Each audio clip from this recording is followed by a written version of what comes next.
Hey, my name is Jenay here with Tips on Living Healthy, and I'm here with my friend Nesha today. And we are going to go over the many uses of apple cider vinegar and what has worked for our families. Yes. And I have been helping Nesha now for years with putting into practice the practical applications of a lot of my teachings. And since I've been doing this for so long as a nutrition coach and a personal trainer, I find it easy to just take the apple cider vinegar and do a lot of the things that maybe the general public has challenges with. And so Nesha is going to represent the general public that has some of the challenges with some of the things I'm asking you guys to do, and give you guys some ideas on some of the ways that you may be able to apply it to your household. So what we're actually discussing today is the apple cider vinegar, and we have the Bragg's apple cider vinegar here.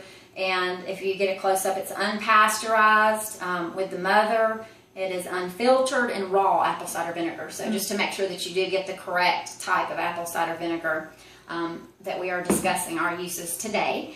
And I personally just take the tablespoon because my grandmother taught me this a long time ago. She's 80.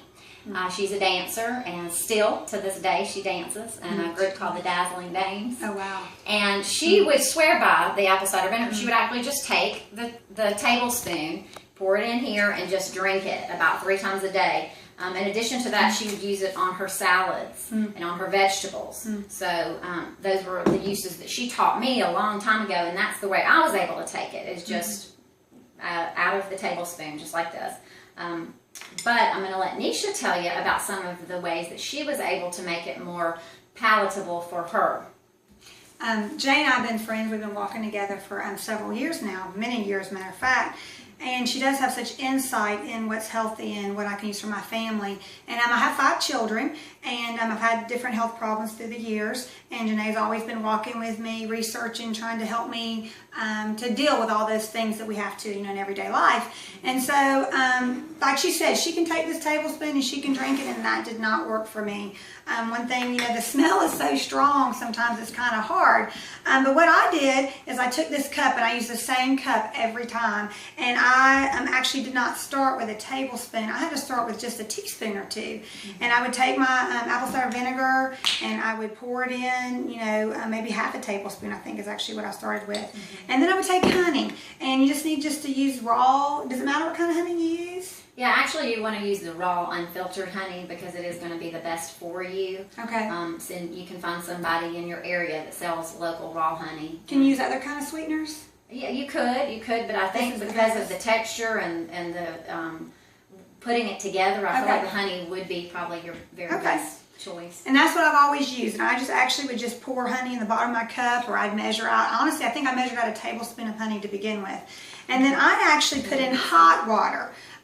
Because I like hot tea, and I would read in the mornings, and I would drink this drink, and I would have to fill it all the way up to the top, and sometimes it would just still be a little strong, and I would just drink a little bit down and fill it back up until it tasted good, because it should be good tasting to you. I know Mrs. Bragg's in this book right here about apple cider vinegar, she talks about it as a cocktail. And so it should actually have a good taste to it, especially if you're going to drink it 3 times a day. You want to actually make it pleasant. And so that's how I started out doing that, and I started drinking it. And now I actually just take it, like Janae said, I'll put it and do a tablespoon, and I'll take it 3 times a day that way. And so that has worked great for me, like you said, taking what you talked about and then trying to figure out what worked for me. I don't like it cold as much. Have you drank it just cold, or do you ever mix it with anything? Well, actually, I take it just out of the tablespoon normally, but when Nesha suggested the doing it with the honey and the warm water, making a tea out of it, in the wintertime I get cold really easily, and I thought that's a wonderful idea. I'd love to do that. So do that about 3 times a day. It would keep my appetite suppressed, and so I knew that was something that would keep me from just running to the kitchen and wanting to snack all day long. So it really helps 2 things. It helped keep me warm, and it helped with appetite. So I enjoy it that way as well. But now in the summer that it's hot, I just take it with a tablespoon, and you could put it in cold water the same way as the hot water, and just take it that way. So either way is fine.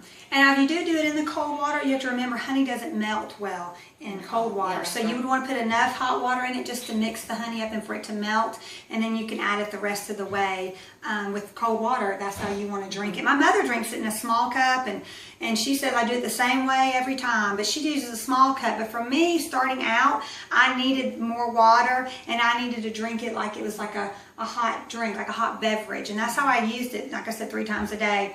The other thing Jenay told me, it was antibacterial and antiviral, the apple cider vinegar, and I looked it all up, and I looked in the book.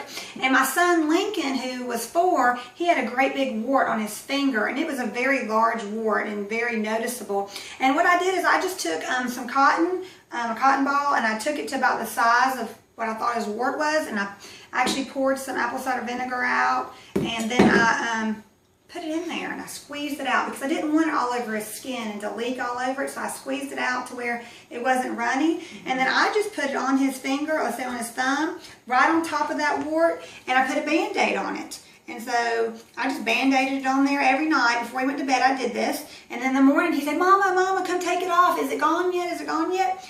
And then after the first night, you could tell it turned white. It had some seeds. We did it 3 nights. And after the 3 nights, he woke up the 4th day, and we just flaked the rest of it off, and it was completely healed underneath. And so that was great for me to be able to do that.